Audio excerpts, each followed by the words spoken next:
Welcome to B999 news. ఎన్డీఏకు ప్రజలే దేవుళ్ళు అని మంత్రి సత్యకుమార్ యాదవ్ అన్నారు. విజయవాడలో ఆయన మీడియా సమావేశం నిర్వహించారు. ప్రజలు మాపై ఉంచిన నమ్మకాన్ని నిలబెట్టుకుంటున్నామన్నారు. వారి మనోభావాలకు అనుకూలంగా పాలన అందించే తత్వం ఎన్డీఏ డిఎన్ఏలోనే ఉంది అని అన్నారు. ప్రజల ఆశయాలకి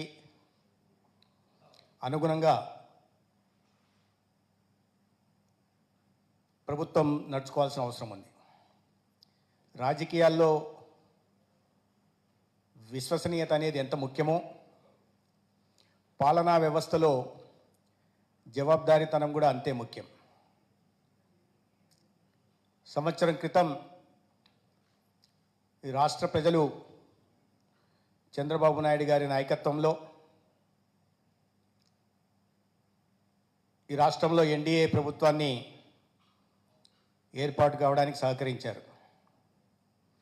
వారందరికీ ఈ సందర్భంగా ముందుగా ధన్యవాదాలు తెలియజేస్తున్నాను. జవాబుదారీతనం గురించి నేను మాట్లాడుతున్నప్పుడు ఎన్డీఏ డిఎన్ఏ గురించి ప్రత్యేకంగా చెప్పాల్సిన అవసరం ఉంది. ఎన్డీఏ డిఎన్ఏలోనే ప్రజల మనోభావాలకి అనుగుణంగా ప్రభుత్వ పాలన అందించే జీన్స్ ఉన్నాయి. అయితే ఎన్డీఏ ఇతర పార్టీల్లాగా ప్రజలు తిరస్కరించారు కాబట్టి ప్రజల్ని వెన్నుపోటుదారులు అని చెప్పి అవమానించకుండా ఓటమైనా గెలుపైనా ప్రజలు ఏ నమ్మకంతో విశ్వాసంతో ప్రభుత్వాన్ని ఎన్నుకున్నారో ఆ నమ్మకాన్ని వమ్ము కానివ్వకుండా పాలన అందించే ప్రయత్నం చేస్తుంది. అదే పాలన గత సంవత్సరం రోజులుగా రాష్ట్రంలో జరుగుతూ ఉంది. జవాబుదారీతనం గురించి నేను ప్రత్యేకంగా ప్రస్తావించాను. ఎందుకంటే అనేక రకాలైన హామీలు ఇవ్వడం జరిగింది. ఒక మార్పు తీసుకొస్తామని ప్రజలకు ఆనాడు చెప్పడం, దానికి అనుగుణంగా నడుచుకున్నామని చెప్పడం కోసం జవాబుదారీతనంతో పని చేశాం సంవత్సరం కాలంగా. దాంట్లోనే మేము మీ ముందు పెడుతున్న ఈ నివేదిక, మేము సాధించిన ప్రగతి, మేము తెచ్చిన మార్పు ఏంటని ప్రజల ముందు పెట్టే ప్రయత్నం. ఎందుకంటే ఎన్డీఏకి ప్రజలే దేవుళ్ళలాగా, ప్రజల్ని వెన్నుపోటుదారులాగా ఎన్డీఏ కూటమి ప్రభుత్వం చూడదు, కూటమిలోని భాగస్వామ్య పార్టీలు కూడా చూడవు. అంటే ఈ వారసత్వంగా ఎటువంటి వ్యవస్థను మేము తీసుకున్నాం అనే విషయాల్లోకి నేను తర్వాత వెళ్తాను. కానీ గత సంవత్సరంలో వైద్య ఆరోగ్య సిబ్బంది అధికారుల నుంచి కింది స్థాయి దాకా అందరి సహకారంతో మేము తెచ్చిన మార్పు తులనాత్మకమైన, గుణాత్మకమైన, సకారాత్మకమైన మార్పు, తద్వారా ప్రజలకే అందుతున్న నాణ్యమైన సేవలు, మౌలిక సదుపాయాల కల్పన, డయాగ్నోస్టిక్ ఎక్విప్మెంట్ పెంపు, ముఖ్యంగా జవాబుదారీతనం, ఒక క్రమశిక్షణ, సమయానికి డ్యూటీకి రావడం, పేషెంట్ల పట్ల కంపాషనేట్గా వాళ్ళకి సేవ చేయడం,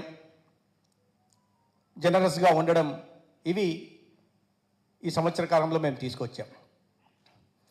ఏంటి మీరు తీసుకొచ్చిన మార్పుకి కులబద్ధ ఏంటంటే, మొట్టమొదటిగా ప్రైమరీ హెల్త్ గురించి చెప్పాలి. ఈ గత సంవత్సరం పాలన కారణంగా ప్రజలన్నా గుర్తించాలి, లేదా ఏ సంస్థలైనా గుర్తించాలి. ఈ ప్రైమరీ హెల్త్ మీకు తెలుసు, 30 రకాల సెంట్రలీ స్పాన్సర్డ్ స్కీమ్స్ ఒక ఎంబ్రెల్లా కింద ఉంటాయి. నేషనల్ హెల్త్ మిషన్ కింద 30 రకాల పథకాలు, స్కీములు ఉన్నాయి. వాటి కింద అనేక రకాలైన సేవలు అందిస్తున్నాం. వాటిలో మేము తెచ్చిన మార్పుకి గుర్తింపుగా కేంద్ర ప్రభుత్వం ఎన్హెచ్ఎం కింద పర్ఫార్మెన్స్ ఇన్సెంటివ్ని 100 కోట్ల ఇవ్వడం జరిగింది. మేము ఈ వ్యవస్థలో తెచ్చిన మార్పుకి గుర్తింపు అని చెప్పడానికి సందర్భంగా నేను ఇప్పటిదాకా మీడియాకు కూడా అది రాలేదు. 100 కోట్ల ఇన్సెంటివ్ కేంద్ర ప్రభుత్వం ఇచ్చింది ఆంధ్రప్రదేశ్ రాష్ట్రానికి. ఇది చిన్న విషయం ఏం కాదు. అటువంటి వ్యవస్థని వారసత్వంగా తీసుకొని కూడా దాంట్లో మార్పు తీసుకురావడం ఈ సందర్భంగా మనం గుర్తించాల్సిన అవసరం ఉంది. గతంలో 5 సంవత్సరాల్లో ఎప్పుడు కూడా ఈ రకంగా పర్ఫార్మెన్స్ ఇన్సెంటివ్ కేంద్ర ప్రభుత్వం రాష్ట్రానికి ఇచ్చిన దాఖలాలు లేవు. మొట్టమొదటిసారిగా ఈ సంవత్సరం 100 కోట్లు ఇవ్వడం జరిగింది. ఇకపోతే 2017లో కేంద్ర ప్రభుత్వం నరేంద్ర మోడీ గారి నేతృత్వంలో గ్రామీణ ప్రాంతంలో మెరుగైన వైద్య సేవలు అందించాలనే ఉద్దేశంతో తీసుకొచ్చిన ఆయుష్మాన్ ఆరోగ్య మందిర్లు దేశవ్యాప్తంగా 1,75,000 దాకా ఏర్పాటు అవుతే రాష్ట్రంలో 10,032 ఏర్పాటు చేయడం జరిగింది.